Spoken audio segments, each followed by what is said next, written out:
네, 제가 또 하나 한빛교회에서 굉장히 큰 도움이 된 배움이 있습니다. 바로 결혼 예비 학교입니다.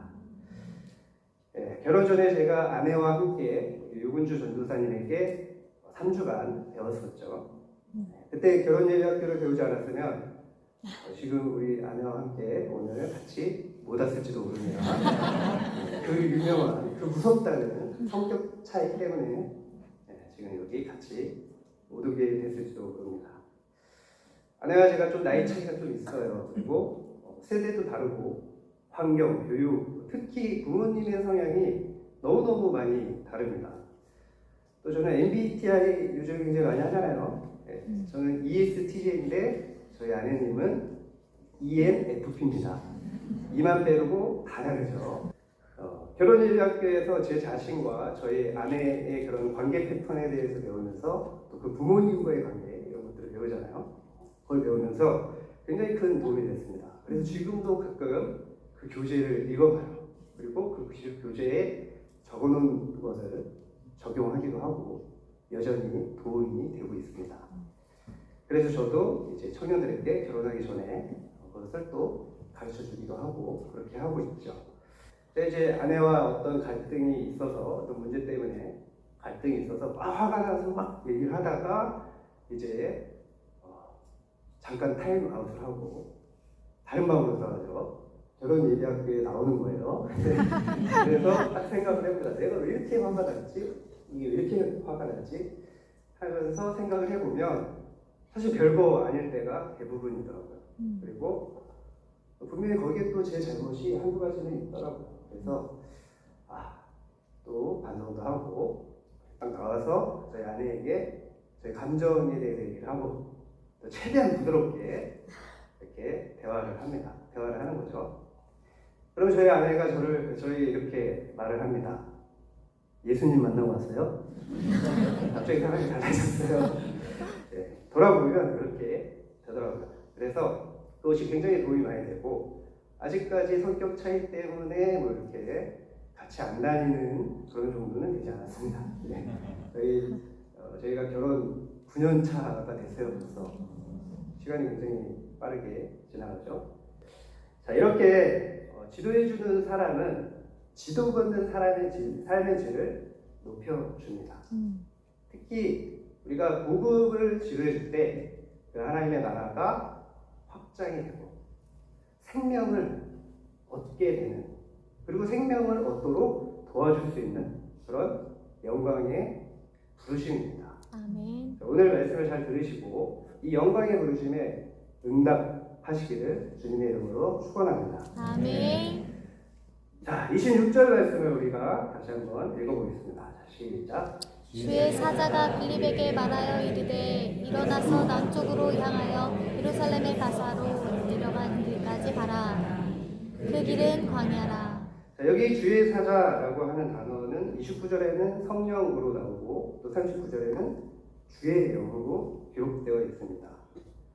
그러니까 뭐예요? 성령님께서 빌립에게 명령을 하신 거죠. 그런데 지혜의 영이라고 하는 이 성령님께서 하신 명령이 사실 우리가 자세히 보면 잘 이해가 되지 않습니다. 효율적으로 느껴지지가 않죠. 왜 그렇습니까? 우리가 읽지 않은 앞구절을 보면 이 빌립은 사마리아 성에서 복음을 전했고 많은 사람들이 그를 따랐습니다. 귀신이 떠나가고 중풍병자와 걷지 못하는 사람이 걷게 됐습니다. 그래서 성경은 이렇게 기록하고 있어요. 사도행전 8장 8절에 그 성에 큰 기쁨이 있더라. 한마디로 말하면 큰 기쁨이 있을 정도로 정말 부흥이 굉장히 많이 일어난 거죠. 자, 그런 상황에서 갑자기 성령님께서 빌립에게 어디로 가라고 하십니까? 광야로 가라고 하시는 거예요. 여러분 한번 생각해 보십시오. 사마리아 성에는 사람이 많습니다. 게다가 지금 부흥이 일어나고 있어요. 그런데 성령님이 촉박하고 사람도 없는 그 광야로 가라고 말씀하십니다. 이 사마리아 성에서 가사까지는 70km가 넘는 길이에요. 걸어와야 됩니다. 광야길입니다. 얼마나 힘들겠습니까? 여러분이라면 이해가 되시겠습니까? 인간의 상식으로는 전혀 효율적이지가 않지요. 자, 그런데 빌립은 그런 이해되지 않은 성령님의 명령에 어떻게 합니까? 자, 27절에서 28절에 보니까 일어나 가서 보니. 그냥 다른 말이 없습니다. 그냥 일어나서 갔다. 순종을 한 거예요. 빌립이 그 멀고 험한 길을 가서 딱 봤습니다. 그랬더니 저기에서 수레가 막 이렇게 누군가가 수레를 타고 오고 있는 거예요. 그래서 자세히 봤어요. 자세히 딱 봤더니 에디오피아인입니다. 여러분, 에디오피아라는 말 자체가 검은 피부를 의미합니다. 에디오피아인은 히브리어로 쿠시라고 하는데 구스라고 번역이 되어 있죠. 성경에는. 자, 이 구스에는 누굽니까? 저주받은 한의 후예였습니다. 심지어 내시였어요. 당시 유대인들이 경멸하던 모든 것을 다 갖춘 그런 사람이었습니다. 우리가 볼 때는 사실 별거 아닌 것처럼 생각되기도 하죠. 성경을 읽을 때 수 읽게 됩니다. 그러나 이 빌립의 입장에서는 너무너무 실망스러운 그런 사람이라고 보여질 수 있는 것입니다. 그런 상황입니다. 그런데 빌립의 반응은 뭡니까? 당시의 상황을 초월했습니다. 일어나 가서 보니 라고 할 때 이 보니라고 하는 단어는 헬라어 이두라고 하는 단어예요. 이두.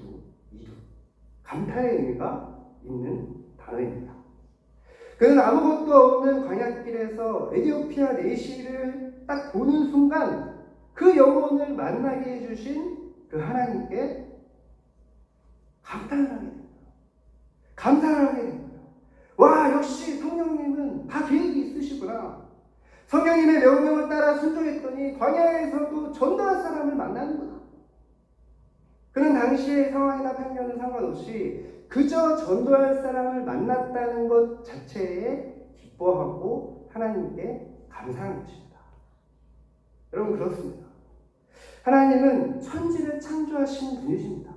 다 계획이 있으신 분이십니다. 그런데 우리는 어떻습니까?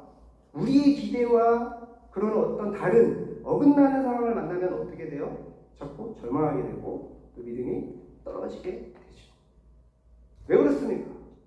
절망처럼 보이는 상황만 보기 때문이에요. 그 상황을 허락하신 하나님을 보지 않기 때문입니다. 우리의 삶에는 때때로 절망적인 그런 상황이 옵니다. 코로나 때 그랬죠. 특히 교회는 정말 많이 힘든 상황이 계속해서 벌어졌습니다. 저 같은 개척교회 목사에게는 정말 타격이 컸죠. 어떻게 할 방법이 없는 것처럼 느껴졌습니다. 그저 그냥 버텨야 하는 그런 시기였습니다. 막막했습니다. 전도는커녕 몇 개월 동안 모일 수가 없으니까 어떻게 돼요? 방법을 찾을래야 찾을 수 없는 그런 상황이었습니다. 그러다 제가 설교를 하면서 종종 인용하는 그런 코리텐 붐 여사의 말이 떠올랐습니다. 하나님께는 문제는 없고 계획만 있을 뿐이다. 이 말을 생각했더니 이런 생각이 들었어요. 아, 그래도 내가 할 일이 있을 것이다. 하나님께서 나에게 사명을 주셨는데 그 사명을 감당하게 해주시지 않으시겠나? 그런 마음을 막 가졌어요. 그러던 중에 제가 이제 상담대학원을 다닐 때 조금 가까웠던 교수님에게 전화 통화를 하다가 그 교수님이 저에게 이런 제안을 하시는 거예요. 이제 대학교에 학생생활상담센터에서 행정상담사로 이렇게 해보지 않겠냐, 지원해보지 않겠냐, 이렇게 말씀을 하시는 겁니다. 그래서 제가 굉장히 혹했어요. 제 비전은 제자 되고 제자 삼는 것입니다. 제자 되고 제자 삼는 것, 사람을 돕는 거죠. 근데 제가 한민교회에 와서 한 걸음 더 확장이 됐습니다. 전인격적으로 사람을 돕고 싶다. 그런 마음이 제 안에 계속해서 새겨졌어요. 그래서 상담과 그런 어떤 상담 경험과 훈련이 필요하다는 생각을 계속하고 있었습니다. 공부만으로는 안 된다는 걸 참 이렇게 한민교회에서 많이 배우지 않습니까? 이렇게 훈련을 많이 하잖아요. 그래서 그런 생각을 하고 있었는데 또 게다가 코로나 때문에 교회 사정이 굉장히 어렵게 됐죠. 사실 이렇게 뭘 할 수도 없는 그런 상황이었습니다. 예배 모임 자체를 못하니까. 자, 그런데 행정상담사를 하면 월급을 받으면서 이제 상담 경력과 경험을 쌓을 수가 있어요. 그야말로 일석이조처럼 보였습니다. 그래서 제가 이거다 이런 생각이 들었어요. 그래서 지원을 했습니다. 어떻게 됐을까요? 떨어졌습니다. 제가 면접을 보면 웬만하면 합격하거든요. 죄송합니다. 가끔씩 이런 말이 나올 수 있어요. 웬만하면 면접 가서 떨어져 본 적은 별로 없습니다. 그런데 떨어졌어요. 하나님께서 주신 기회인가? 라는 생각이 들었는데 그게 아니었습니다. 교수님에게 전화가 왔어요. 교육관으로 있었던 그 본인하고 다른 두 명의 교수님들은 저를 정말 마음에 들어 했대요. 너무 마음에 들어 하셨는데 실무 담당자분도 있었거든요. 근데 그분이 좀 굉장히 부담스러워 하시더라고요. 그래서 실무 담당자의 그 의견을 따르기로 했다. 그러면서 굉장히 미안해 하시는 거예요. 그러나 제 입장에서는 어떻겠습니까? 실망스러운 마음은 어쩔 수가 없었습니다. 나이 많은 것도 서러운데 남녀 차별하는 이제 그런 생각이 든 거죠. 그때 제가 벌써 43이었습니다. 43이었어요. 근데 제가 하루 이틀 생각을 해보니까 그 실무 담당자분 입장에서는 정말 그럴 수밖에 없었을 것 같아요. 그죠? 잘 생각해 보시죠. 제가 나이도 많고 또 남자죠. 그분은 여성분이셨습니다. 또 제가 목사잖아요. 그분도 교회를 다니시더라고요. 그래서 굉장히 부담스러울 수밖에 없죠. 그래서 제가 굉장히 실망한 가운데 어떻게 했겠습니까? 어떻게 했을까요? 거기에 그냥 인턴으로 지원해서 들어갔습니다. 교육비 내고 다녔어요. 그랬습니다.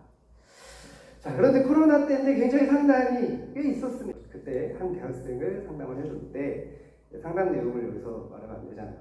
그런데 이제 신앙적인 것만, 저한테 얘기했던 것만 말씀을 드리겠습니다. 그 학생이 목태 신앙이었는데 하나님이 너무 안 믿어진대요. 너무 안 믿어진다는 거예요. 부모님이 교회를 가라고 하도 이제 두 분이 하도 막 이렇게 하니까 억지로 가는데 도저히 안 믿겨지는데 어떻게 하냐는 거예요. 너무 힘들대요.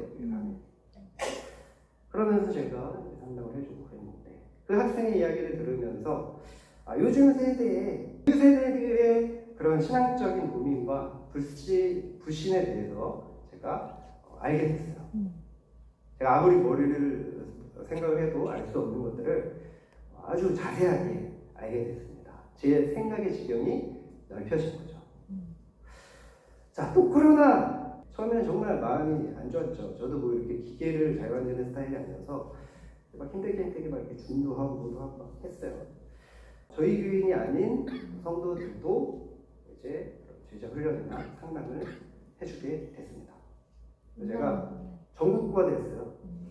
외국에 사시는 분, 그리고 구미, 여기 또 강원도 태백에 사시는 분도 이렇게 제자 훈련도 하고 상담도 해줬습니다. 그리고 제가 작년에 이제 아부 50이라고 하는 찬양선교회 이제 저희 사모님보다 조금 아래 한두 살 어린 친구들, 음악을 전공한 친구들이 이렇게 좀 영적으로 지도해 달라고 해서 지도를 해주고 있고, 그래서 6월 6일에는 버스킹 찬양 전도도 하고 그랬습니다. 여러분, 그렇습니다. 이 실존주의 철학자 니체는 이렇게 말을 했습니다. 나를 죽이지 못한 고통은 나를 더욱 강하게 할 뿐이다. 여러분, 여기서 가장 중요한 존재가 빠져 있죠. 뭡니까? 하나님 안에 있을 때, 하나님 안에 있을 때 어떤 고통도 나를 죽이지 못한다. 아멘. 그 고통은 오히려 나를 어떻게 한다? 더 강하게 할 뿐이다. 요즘 코로나로 정말 어려운 코로나 여파로 지금이 더 힘들어하는 것 같아요. 경제적으로 어려움을 겪는 분들이 많이 있습니다. 제 주변에도 힘들어하는 분들이 참 많아요. 버티다 못해서 파산 신청을 하기도 하고 개인 회생을 하신 분들도 있습니다. 그러나 여러분, 이런 상황에서도 하나님의 선하신 뜻이 있음을 믿으시기를 바랍니다. 하나님께서는 우리의 사정을 다 아십니다. 하나님의 눈을 벗어난 환경이란 없습니다. 하나님의 손을 벗어난 환경이란 없어요. 전지전능하신 하나님께서 놀라운 방법으로 우리를 붙들고 계십니다. 우리가 생각하지 못한 그런 하나님의 놀라운 도우심이 있으심을 믿으시기를 바랍니다. 아멘. 그리고 하나님이 우리를 그렇게 인도해 주시고 함께 하시고 더 좋은 결과를 얻게 하실 줄 믿으시기를 바랍니다. 자, 빌립은 광야에서 사람을 만나니까 감탄을 했습니다. 그때 성령님께서 또다시 명령을 하십니다. 29절에 보니까 뭐라고 말씀하세요? 이수에로 가까이 나아가라. 근데 빌립은 어떻게 했습니까? 심지어 달려갔어요. 막 달려가서 보니까 내시가 이사야서를 읽고 있는 거예요. 또 딱 어디예요? 이사야서 53장이에요. 여러분 이사야 53장 하면 뭐가 떠오르십니까? 구약의 복음입니다. 예수 그리스도에 대한 그 복음을 읽고 있었어요. 자, 순종했더니 준비된 사람을 하나님이 만나게 해주신 거예요. 그래서 빌립이 묻습니다. 읽는 것을 깨닫느냐? 그랬더니 에디오피아 내시가 대답을 하는 거예요. 지도해주는 사람이 없으니 어떻게 깨닫겠느냐? 지도해주는 사람이 없으니 어떻게 깨닫겠느냐? 여러분, 지도해주는 사람이 있어야 된다는 거예요. 아멘? 네. 저는 2001년 11월 9일에 제대한 지 한 달 만에 하나님을 아주 강력하게 만났습니다. 나절까지 막 얘기하니까 이상한 거 아니야? 그만큼 제가 하나님을 만나는 것이 극적이었고 여전히 그 감동이 저에게 남아있어요. 제 삶을 통두리째 바꿨습니다. 힘들 때 그 감동을 자꾸 떠오르곤 합니다. 그래서 그 힘듦을 이길 때가 많이 있어요.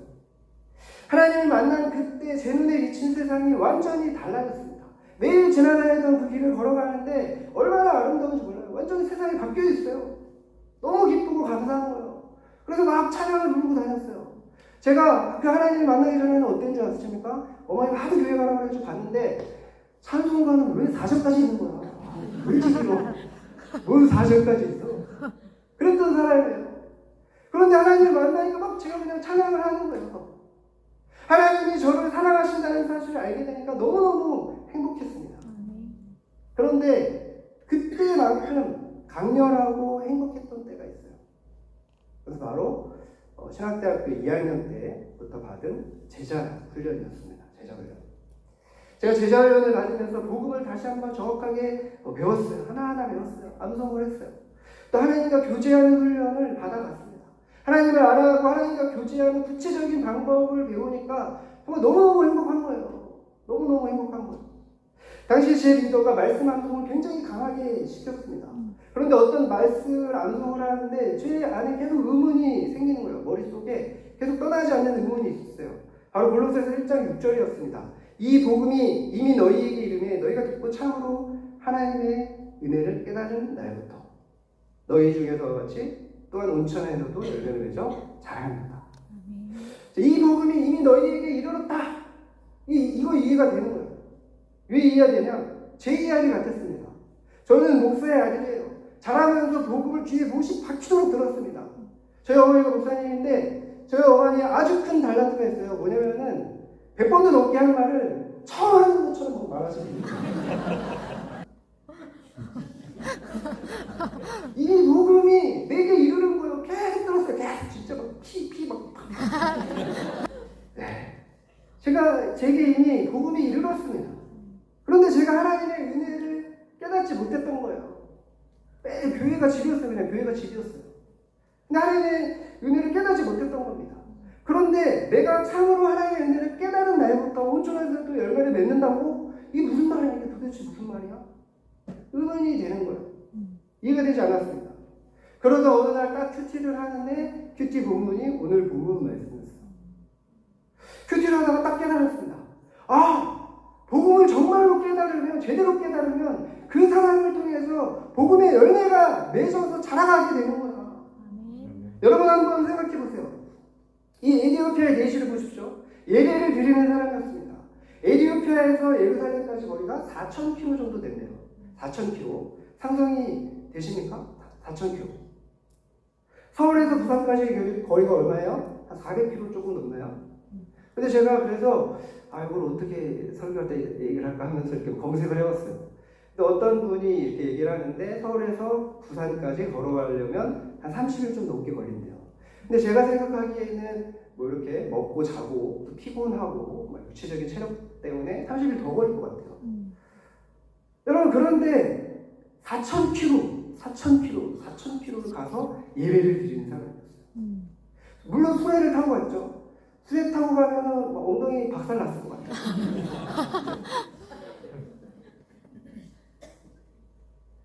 웬만한 열심으로는 출발도 못했을 겁니다.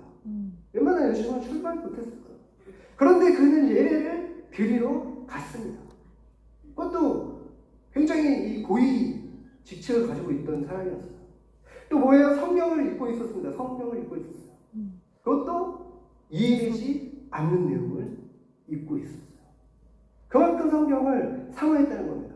제가 하나님을 딱 만났어요. 그래서 하나님을 만나면 지혜로우시겠지, 성경 보면 다 보이겠지. 제가 어렸을 때 어떤 목사님이 저를 안수기도를 해주고 그런 얘기를 했대요. 얘 머릿속에 성경책이 펼쳐져 있다. 그래서 제가 그 말을 믿고 신학을 했다가 신대를 준비하는데 이 성경책은 언제 펼쳐지나. 아무리 안 보면 이게 다시 나가는데 자꾸. 그랬어요. 그래서 제가 이제 하나님을 만났으니까 은혜 받았으니까 성경 보면 다 이해되겠지. 그래서 큐티집을 딱 샀습니다. 누가 큐티하면 좋대. 뭐 잘 모르고 그냥 큐티집을 샀는데 딱 본문을 딱 펼쳤는데 그 책 한 권 전체가 뭐였냐면 예레미야서였어요. 완전 좌절했습니다. 무슨 말인지 알아요? 조금 더 기도해보자. 조금 더 기도해보고 큐티하자. 이랬던 기억이 납니다. 이해도 되지 않는 것을 계속 읽고 있었던 사람입니다. 그런데 여러분 그렇게 사모하는 마음이 크고 열심히 특심인 그가 복음을 깨닫지도 못했어요. 왜요? 지도해주는 사람이 없어서. 지도해주는 사람이 없어서. 그가 빌립을 통해서 복음을 깨달았을 때 어떤 일이 발생합니까? 세례까지 받았어요. 그리고 빌립이 뿅 하고 사라졌는데 그냥 뭐 궁금하지도 않은가 봐요. 그냥 좋아서 막 가고 있어요. 그냥 너무 좋으니까 그냥 가는 거예요. 사라지든지 말든지. 여러분 그가 에티오피아로 돌아갔을 때 어떤 일이 일어났겠습니까? 너무너무 기뻐서 복음을 전하지 않았겠습니까? 복음이 충만해져서 그 복음을 흘려보내지 않았겠어요? 주변에 흘려보내지 않았겠냐고요. 실제로 이 에티오피아는 아프리카에서 가장 오래된 기독교 국가입니다. 또 이 사건은 성경 말씀이 성취된 거예요. 시편 68편 31절 다 같이 읽겠습니다. 시작. 고관들은 예루를 쌓고 구수 있는 하나님을 향하여 그 손을 신속히 들리로다. 아멘. 여러분 하나님의 모든 말씀은 반드시 성취됩니다. 아멘. 하나님은 말씀하신 대로 이루시는 분이십니다. 아멘. 자, 에티오피아 내시가 참으로 하나님의 은혜를 깨달았을 때 온 천하에서도 열매를 맺어서 자라가는 거예요. 그리고 나서 제가 성경을 보니까 그런 칠레가 너무 많은 거예요. 바울에게 이미 복음이 이르렀는데 오히려 예수쟁이들이 핍박하러 다녔어요. 다메섹 선상에서 예수님을 만나고 하나님을 보내주신 이 아나니아라고 하는 사람을 통해서 복음을 듣게 되니까 그 다음에 어떻게 됩니까? 하나님의 은혜를 정말 깨닫게 됐고 전 세계에 그를 통해서 복음이 퍼져나갔습니다. 또 여러분 루터를 한번 생각해 보세요. 종교개혁자 루터. 이 종교개혁자 루터가 복음을 참으로 깨달았을 때 어떻게 됐습니까? 그 어두웠던 중세 시대에 새로운 빛이 비춰졌습니다. 여러분이 성경학교와 이 캠프를 통해서 아이들에게 지도를 해주면 어떻게 됩니까? 그 아이들이 참으로 하나님의 은혜를 깨달을 수 있는 거예요. 그러면 그 아이가 있는 곳이 뭐가 됩니까? 선교지가 되는 거예요. 그 아이들이 선교사가 되는 겁니다. 여러분 오늘 한국교회의 그런 30대 이하 기독교율이 얼마나 되시는지 아십니까? 뭐 통계 같은 거 굳이 알 필요도 없어요. 출산율이 적어서도 그렇지만 어떻습니까? 그 이상으로 기독교율은 정말 너무너무 적습니다. 작년 선도가 400명 되는 그런 출석하는 그런 교회들에서 유아유치부 다 합쳐도 10명 안팎이에요. 중고등부, 청년부 더 심하죠. 여러분 하나님께서 여러분에게 영광스러운 사명을 주셨다는 거예요. 여러분에게 지도해주는 사람으로 헌신할 때 여러분을 통해서 다음 세대가 생명을 얻게 될 것입니다. 아멘. 제가 작년에 강의를 했는데 그 단체 임원 중에 한 분이 저에게 이런 얘기를 합니다. 자기가 10년 전에 교회를 처음 갔대요. 그래서 1000년 전에 교회를 처음 갔는데 목사님이 자기를 물어보더래요. 지금 죽으시면 천국 가실 수 있겠습니까? 이렇게 물어보더래요. 그래서 자기가 이렇게 대답을 했대요. 네, 저는 천국에 갑니다. 이렇게 합니다. 그러면서 자랑스럽게 말합니다. 내가 천국에 간다고 믿으면 천국에 가는 거 아닙니까? 믿는 대로 되는 거 아닙니까? 저는 교회 다니기 전에도 천국에 갈 확신이 있었어요. 자신 있게 저한테 막 그런 얘기를 합니다. 그리고 뭔가 이상하지 않습니까? 뭔가 빠져 있지 않습니까? 뭐가 빠져 있어요? 예수 그리스도. 가장 중요한 예수 그리스도가 빠져 있는 거예요. 내가 확실하게만 하면 다 천국에 간다고 생각하고 있는 거예요. 그거 없는 자기 확신입니다. 진리 없는 확신이에요. 여러분, 오늘날 지도해주는 사람이 정말 필요합니다. 물론 오늘 본문 말씀처럼 택함 받은 사람은 성령님께서 인도해 주셔서 지도해 주는 사람을 만나게 되죠. 우리는 그것을 믿습니다. 그러나 우리 입장에서는 뭐예요? 우리에게 만나게 해주신 영혼들에게 바른 진리를 알 수 있도록 우리가 지도해 줘야 된다는 거예요. 여러분, 여름 성경학교와 캠프 얼마나 좋은 기회입니까? 하나님은 지금도 하나님의 백성을 지도해 줄 사람을 찾고 계십니다. 마태복음 9장 36절 38절을 보십시오. 무리를 보시고 불쌍히 여기시니 이는 그들이 목자 없는 양과 같이 고생하며 기진합니다. 그때 그 목자 없는 양과 같이 고생하며 기진하는 사람들이 많이 있어요. 추수할 것은 많은데 일꾼이 적어요. 그래서 우리가 기도해야 될 것이 뭐라고 말씀하십니까? 그러므로 추수하는 주인에게 청하여 추수할 일꾼들을 보내주소서 하라. 여러분, 영광스러운 사명, 지도해주는 사람으로 섬길 수 있음을 기뻐하시기 바랍니다. 감사하시기 바랍니다. 하나님께서 여러분들에게 너무나 큰 축복을 주신 거예요. 여러분의 헌신으로 아이들에게 하나님의 사랑을 참으로 깨닫게 되기를 축복합니다. 그래서 그 아이들이 다음 세대를 지도해주는 사람, 영광스러운 사명을 이어가게 되기를 주님의 이름으로 축원합니다. 그런데 여러분, 우리가 한 가지 더 생각해 봐야 될 것이 있습니다. 정말 중요한 거예요. 에디오피아 내시가 빌립에게 물어본 것이 뭡니까? 그가 도살자에게로 가는 양과 같이 끌려왔고 털 깎는 자 앞에 있는 어린 양이 조용함과 같이 그의 입을 열지 아니하였다. 그가 굴욕을 당했을 때 공정한 재판도 받지 못하였으니 누가 그의 세대를 말하리요. 그의 생명이 땅에서 빼앗기니로다 하였구나. 자, 이사야서 53장 7, 8절의 말씀이에요. 이 본문은 하나님의 어린 양 예수 그리스도에 대해서 십자가의 죽음에 대해서 알지 못하는 사람에게는 정말 어려울 수밖에 없습니다. 그래서 지도해주는 사람이 필요한 거예요. 여러분, 그러나 지도해주는 사람에게는 뭐가 필요합니까? 복음을 깨달은 사람이어야 돼요. 복음으로 충만한 사람이 되어야 돼요. 여러분이 여름 성경학교를 준비하고 여름 캠프를 준비할 때 해야 될 것이 뭡니까? 복음으로 충만해져야 된다는 거예요. 기도해야 된다는 거예요. 여러분, 본문 말씀을 다시 한번 생각해 보십시오. 예수님이 도살자에게로 가는 양과 같이 끌려갔습니다. 털 깎는 자 앞에 어린 양과 같이 조용히 그런 억울한 대가, 죄의 대가를 치르셨습니다. 저는 예수님에 대해서 생각할 때 이런 생각을 하게 됩니다. 어떤 목사님의 말씀이셨어요. 그 끔찍한 십자가의 죽음을 당하셔야 하는 이 예수님은 두려움이 없으셨을까? 여러분, 예수님은 두려움이 없으셨을까요? 누가복음 22장 42절에서 44절에 말씀합니다.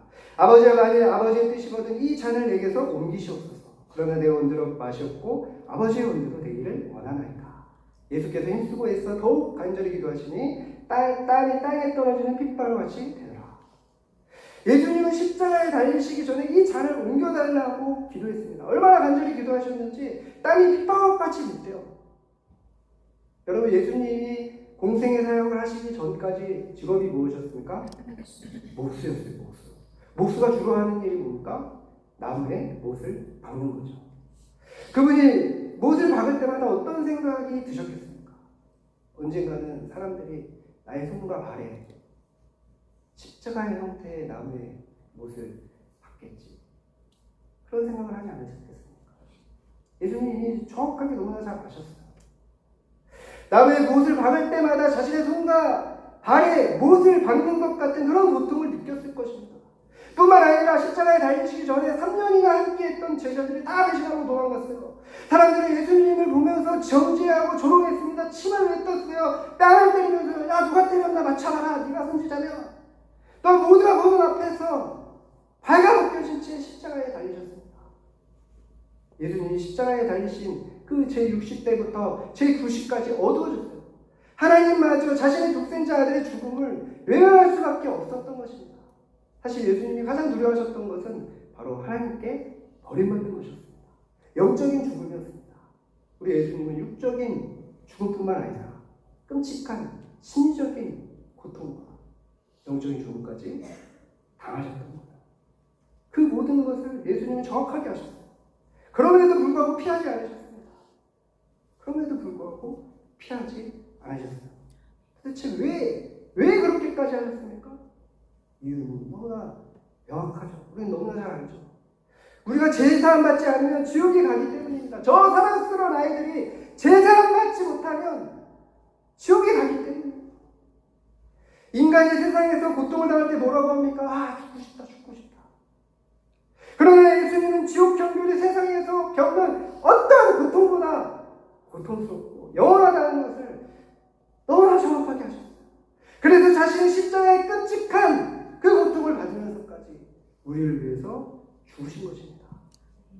우리를 구원하시기 위해서 자신의 목숨을 아낌없이 내어주셨습니다.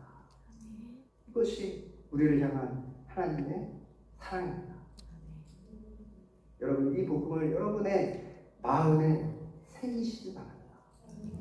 복음을 매일매일 날마다 오늘부터 성경학교를 할 때까지 매일매일 복음을 묵상하시기를 바랍니다. 여러분이 먼저 복음으로 충만해지시길 바랍니다. 이 복음을 먼저 드리고 지도해주는 그런 영광스러운 사명을 감당하는 복된 성도님들 되시기를 주님의 이름으로 축원합니다. 아멘. 말씀을 마치겠습니다. 빌립은 이해되지 않는 성령님의 명령에도 즉시 순종을 했어요. 우리가 반드시 기억해야 될 것은 뭐냐? 하나님의 명령은 즉시 순종해야 된다는 거예요. 빌립이 하나님의 명령을 조금이라도 망설였으면 어떻게 됐겠습니까? 메시아와 엇갈렸겠죠. 그러나 하나님의 뜻이라고 생각될 때는 내 생각과 다를지라도 즉시 순종하시기를 축복합니다. 아멘. 하나님께서는 여러분에게 영광스러운 삶을 주셨습니다. 사랑스러운 아이들에게 참된 생명을 얻을 수 있도록 도와줄 수 있는 그 축복을 주셨습니다.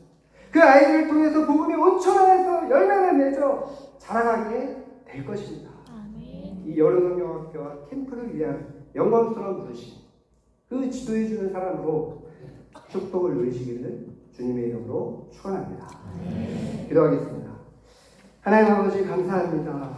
왜 은혜입니까?